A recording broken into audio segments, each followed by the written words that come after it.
বাংলাদেশে প্রাকৃতিক সম্পদের অভাব নেই, আছে শুধু সঠিক ব্যবহার আর সচেতনতার ঘাটতি। কৃষি, নদী, খনিজ সম্পদই পারে দেশকে সমৃদ্ধ করতে। এর সঙ্গে বিশ্বের দ্বিতীয় বৃহত্তম গার্মেন্টস শিল্পও দেশের অর্থনীতিকে এগিয়ে নিচ্ছে। কিন্তু পরিবর্তনের ইচ্ছা, মানসম্মত শিক্ষা ও কাজের সঠিক মনোভাবের অভাবে কোটি মানুষ পিছিয়ে রয়েছে। এর সঙ্গে দুর্নীতিতে প্রায় প্রত্যেকটি সেক্টর জড়িয়ে পড়েছে, যার ভুক্তভোগী হচ্ছে সাধারণ জনগণ। এই বাস্তবতার প্রেক্ষাপটে বহু বছর আগে কণ্ঠশিল্পী আইনুদ্দিন আল আজাদ তার প্রতিবাদী গজলে বলেছিলেন, দেশটা নয়তো কারো বাপের ভিটা। তিনি আরও যোগ করেছিলেন, কাকে ছেড়ে কাকে নিয়ে বলবো কথা।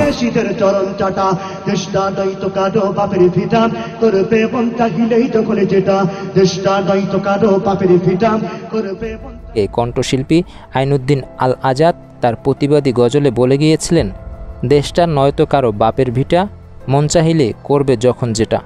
তিনি আরও যোগ করেছিলেন, কাকে ছেড়ে কাকে নিয়ে বলবো কথা।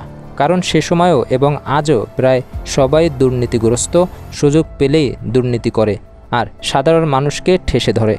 গজলে তিনি স্পষ্ট করে বলেন, দেশের কারো ব্যক্তিগত সম্পত্তি নয়, দেশের সম্পদ সবার। তাই শোষণ ও অন্যায়ের বিরুদ্ধে দাঁড়াতে হবে। আজকের বাস্তবতাও তার এই গজল সমান প্রাসঙ্গিক।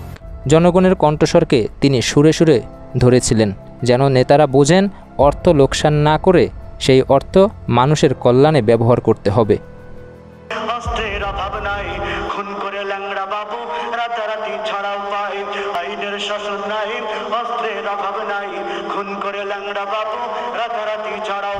আইনুদ্দিন আল আজাদ ছিলেন একজন বিশিষ্ট বাংলাদেশি গায়ক, কণ্ঠশিল্পী ও গজল শিল্পী। তিনি মূলত ইসলামী সঙ্গীত, গজল ও দেশপ্রেমমূলক গান পরিবেশনের মাধ্যমে পরিচিতি পান।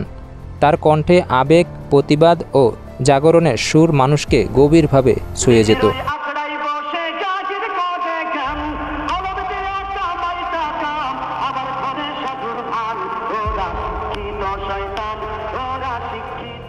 এই গানগুলো শুধু শিল্প মানেই নয়, বরং সামাজিক প্রতিবাদ, দুর্নীতির বিরুদ্ধে কথা বলা এবং দেশপ্রেম জাগানোর জন্য বিশেষভাবে স্মরণীয়।